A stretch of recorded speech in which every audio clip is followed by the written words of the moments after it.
C'est quand même fou ce qui est en train de se passer aujourd'hui, puisque il y a cet homme qui est en train de se donner la mort, Alain Coq, qui a essayé de mener un combat autour de sa mort. Il a essayé de demander au président de la République une exception pour pouvoir obtenir un médicament qu'il plongerait dans un état létal afin de pouvoir partir dignement, puisque cette personne n'est plus en capacité physique de vivre. Sa vie ne se résume qu'à des souffrances et qu'à une obstination autour du fait que la vie nous a été donnée et qu'on n'est pas là pour décider qui nous la prendra. Mais à un moment donné, comment quelqu'un peut décider à notre propre place, quand on est une personne saine d'esprit, qui a tout à fait les capacités intellectuelles de réfléchir et de construire son propre opinion sur la question, qui a conscience des conséquences que ça représente et qui n'est pas à côté de la plaque, en fait, qui est simplement dans la réalité des faits, qui n'est pas en train de nier les choses comme la plupart des gens. Il avait donc décidé de se donner la mort en arrêtant de s'hydrater et de s'alimenter dès aujourd'hui, afin de prouver l'ironie de la situation dans laquelle il se trouve et dans laquelle plein d'autres se trouvent, puisqu'aujourd'hui, il se donne la mort dans des souffrances, j'imagine qu'on ne peut pas mesurer, alors qu'il existe des moyens de faire partir les personnes de manière digne, en évitant la souffrance, quand la situation regroupe plusieurs facteurs qui, effectivement, mènent à une évidence. On ne parle pas ici de suicide, on ne parle pas de mal-être psychologique, de dépression, etc. On parle d'une personne qui ne peut plus vivre sa vie et qui souhaite en abréger les souffrances.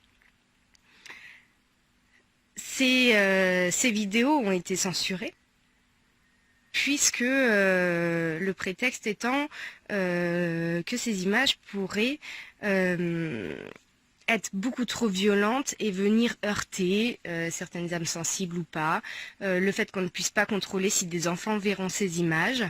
Mais la démarche d'Alain Coq dans cette situation n'est pas de montrer de la souffrance, n'est pas de diffuser des images violentes, simplement de faire passer un message qui est bel et bien réaliste, qui ne sort pas de nulle part, et mettre les gens face à la réalité des choses. Et pas seulement de l'idéalisation ou de l'idée qu'on peut essayer de nous incruster dans nos esprits. Là, il s'agit d'une vraie situation, d'une vraie réalité, et voilà. Et le prétexte de la violence de ces images, elle est facile, puisqu'effectivement, aujourd'hui, un enfant n'a pas forcément besoin de voir ces images-là. Et encore que, aujourd'hui, quand on y réfléchit bien, partant du principe que ces images ne montrent rien de violent, qu'il n'y a pas d'agonie ou de souffrance qui puisse être décelable, on est tout à fait aujourd'hui en capacité d'expliquer à nos enfants pourquoi, dans quelles circonstances c'est en train de se faire, pour quelle raison il est en train de faire ça. Il serait tout à fait en mesure de comprendre, bien plus que certains adultes aujourd'hui. Mais on n'a pas envie de ça, parce qu'on n'a pas envie d'éveiller les consciences. Et on éveille les consciences aussi sur nos enfants. Je ne pense pas que pour les enfants, ça doive passer par l'image. Mais au-delà de ça, cette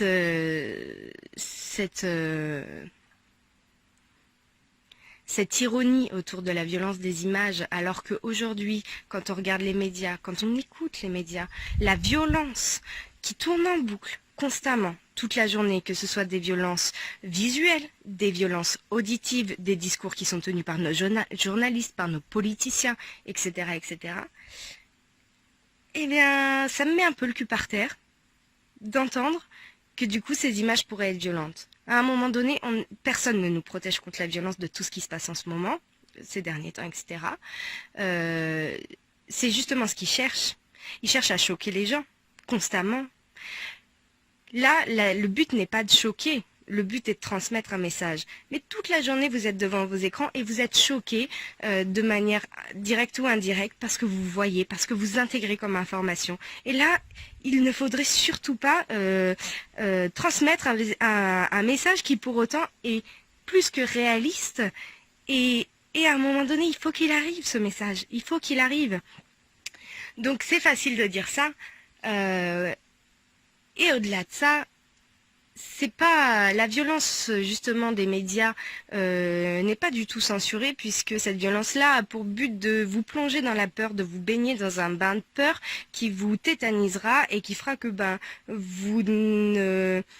vous goberez toutes ces informations sans y mettre une réflexion derrière. Tandis que la démarche d'Alain Coq, elle est complètement l'inverse. Elle est justement de montrer une réalité qui existe bel et bien, de manière à venir vous interroger vous-même par rapport à la situation, c'est pas la seule situation ici, par rapport à ce genre de situation, à vous questionner et à vous dire, ah ma mince alors.